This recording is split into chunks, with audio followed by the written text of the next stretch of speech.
नमस्कार किसान भाइयों, जैसा कि आप देख रहे हैं कि हमारी जौ और गेहूं की फसल है जो लहलाती हुई खेतों में खड़ी है और 1 महीने बाद ये जब फसल कटाई की स्टेज पे आ जाएगी तो हमारे किसान भाई इस फसल को काट के और इसको भंडारित करेंगे। तो अभी हम जो है वो इसके बारे में कि अनाज का भंडारण, सुरक्षित भंडारण किस तरह से करें, इसके बारे में हम आपको जानकारी देंगे। तो सबसे पहला यही है कि जब भी किसान भाई अपनी फसल की कटाई करें वो ये देख लें कि उनकी फसल है वो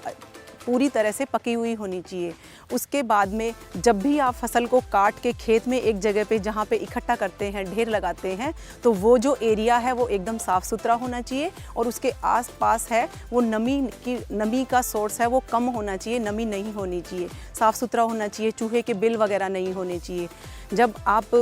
थ्रेसिंग करवाते हैं तो थ्रेसिंग के टाइम पे भी किसान भाइयों को ये ध्यान रखना चाहिए कि कई बार है वो जो थ्रेसर है उसमें पुराना अनाज पड़ा हुआ रहता है और उसमें जो है वो कीटों का प्रकोप रहता है। तो आपके नए अनाज में वो जो पुराना अनाज है उससे आपके नए अनाज में कीटों का संक्रमण होने की संभावना हो जाती है। उसके बाद में जब भी अनाज को आप भंडार करें तो जो भंडार गृह है उसमें आंगन में, दीवारों में, उनमें कई बार दरारें रहती हैं तो उनको आप सीमेंट से भर दें और हर बार तो नहीं, लेकिन अगर पहले से पुराना आपका अगर उसमें कीट का प्रकोप रहा है तो उसमें आप थोड़ी सफ़ेदी कर दें और उस कमरे को साफ़ सुथरा कर लें। उसके अलावा जब भी आप अनाज को भंडार करें और आप उसको लंबे समय तक अगर भंडार करना चाहते हैं तो आपको अनाज बिल्कुल साफ़ सुथरा रखना चाहिए। उसमें जो कम पके हुए दाने हैं और जो टूटे हुए दाने हैं उनको अलग करके और साफ़ सुथरा अनाज है उसको अलग रखना चाहिए।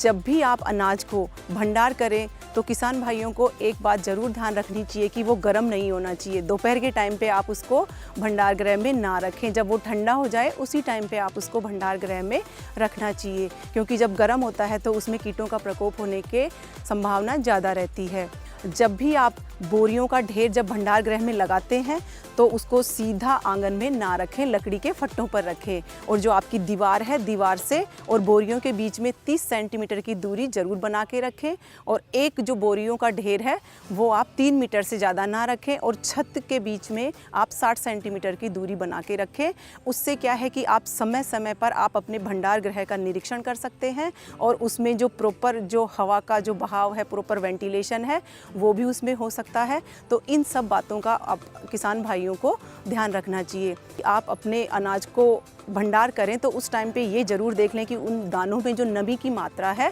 वो एक 10-12% होनी चाहिए। अब उसको हमारे किसान भाई कैसे पता लगाएंगे कि एक दाना अगर मुंह में लिया और उसको आप दांतों से तोड़ते हैं और उसमें अगर कट की आवाज़ आती है तो इसका मतलब है कि भाई उसमें नमी की मात्रा है वो पर्याप्त है, आप उसको भंडार कर सकते हैं। तो इन सब बातों का ध्यान में रखते हुए ही आप अपने अनाज का भंडार करें। इसके साथ ही फिर भी अगर आपके अनाज में कुछ कीटों का प्रकोप हो जाता है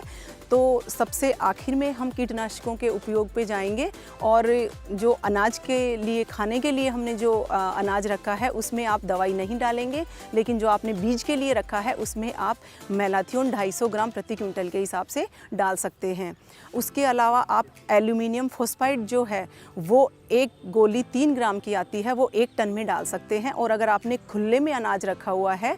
तो 7 से 10 गोलियां 1000 घन फुट के हिसाब से डालें। अगर आप खाने के लिए रख रहे हैं, थोड़ा अनाज है आपके पास, तो आप जो मेटल की जो टंकियां आती हैं, मेटल बीन्स आते हैं, उनको आप काम में ले सकते हैं। तो उनको आप अनाज डालने से पहले है वो अच्छी तरह से धो लें, साफ़ सुथरा कर लें। पुराने अनाज के अंदर नया अनाज कभी भी मिक्स नहीं करना चाहिए, उसको अलग अलग ही रखना चाहिए, क्योंकि उससे आपके अनाज में कीटों का प्रकोप होने के चांसेस ज़्यादा बढ़ जाते हैं। किसान भाइयों को मैं एक यही बात कहना चाहूँगी कि खेत में जब फसल खड़ी होती है तो उसमें हम ज़्यादा कीटनाशकों का उपयोग कर सकते हैं, लेकिन जो हम अनाज भंडार करके रखते हैं उसमें हम कम कीटनाशकों का उपयोग कर सकते हैं। इसलिए उसमें हमें सावधानियां ज़्यादा बरतनी है। अगर हम सावधानियां ज़्यादा बरतेंगे तो हम हमारे अनाज में जो कीट लगने का